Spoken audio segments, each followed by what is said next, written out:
নমস্কার বন্ধুরা, রান্নাবাটিতে আপনাদের সবাইকে স্বাগত জানাই। আজকে নিয়ে এসেছি আরেকটা নতুন রেসিপি, চাল কুমড়োর ছেচকি। এই রকমভাবে একবার বানিয়ে খেয়ে দেখুন, খুবই ভালো লাগবে। আর ভালো লেগে থাকলে অবশ্যই ভিডিওটা লাইক শেয়ার করে দেবেন আর আমার চ্যানেলটা সাবস্ক্রাইব করে দেবেন। চলুন শুরু করা যাক। রান্নাটা খুবই তাড়াতাড়ি হয়ে যায় আর খুবই সহজ। প্রথমে কড়াইতে সর্ষের তেল গরম করতে দিয়ে দিয়েছি। এবার এখানে দিয়ে দেব কলাইয়ের ডাল ফোড়ন,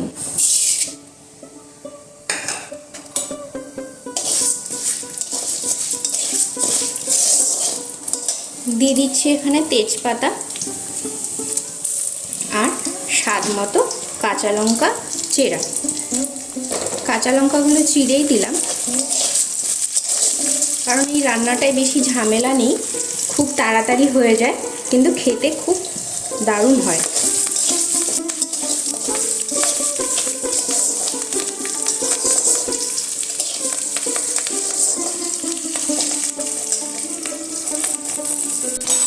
ডালগুলো একটু লাল লাল করে ভেজে নিতে হবে, না হলে গন্ধটা রান্নাতে আসবে না।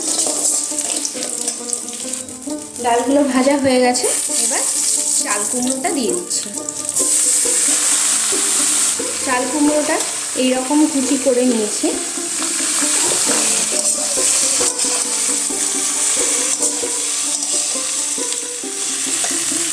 একবার আপনারা এইভাবে রান্না করে দেখুন, অবশ্যই ভালো লাগবে আমি আশা করছি। আর যদি ভালো লেগে থাকে অবশ্যই আমার ভিডিওটা লাইক শেয়ার করে দেবেন আর আমার চ্যানেলটা সাবস্ক্রাইব করে দেবেন। আর কমেন্ট করে জানাতে কিন্তু ভুলবেন না যে কেমন লাগছে। আর আমার এই রকম রান্না যদি আপনারা পেতে যান তাহলে পাশে বেল আইকনটা অবশ্যই ক্লিক করে দেবেন, তাহলে আমি যেসব ভিডিওগুলো আপলোড করব সবার আগে আপনাদের কাছে পৌঁছে যাবে।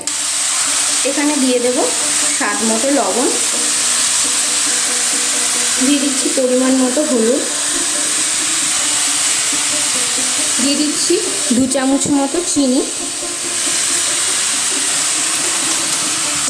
এবার এটাকে একটু নেড়ে চেড়ে ঢাকা দিয়ে দেব, আর ফ্লেমটা আমি মিডিয়ামে রাখবো।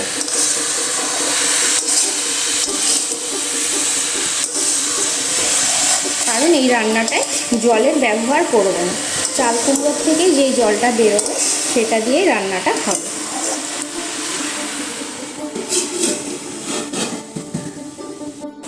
মাঝে মধ্যে একটু ঢাকাটা তুলে নেড়ে নিতে হবে।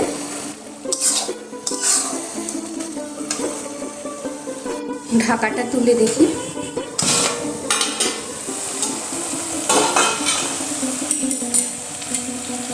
ঢাকাটা তুলে দেখলাম এই রকম পর্যায়ে হয়েছে।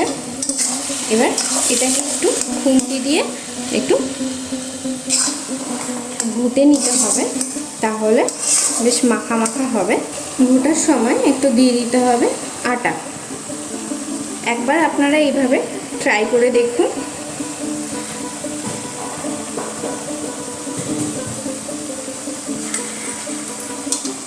বেশ অন্যরকম খুব ভালো টেস্ট হয়। রান্নাটা প্রায় হয়েই এসেছে।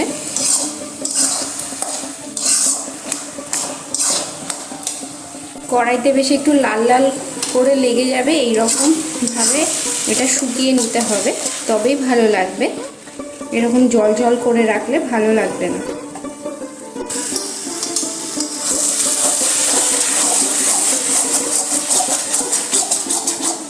এবার আমি এটা একটা সার্ভিং বলে নামিয়ে নেব।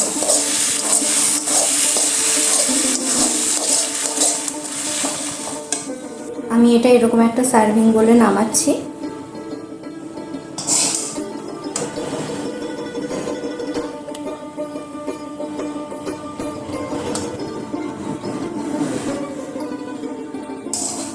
ভিডিওটা ভালো লাগলে অবশ্যই লাইক শেয়ার করে দেবেন আর আমার চ্যানেলটা সাবস্ক্রাইব করে দেবেন।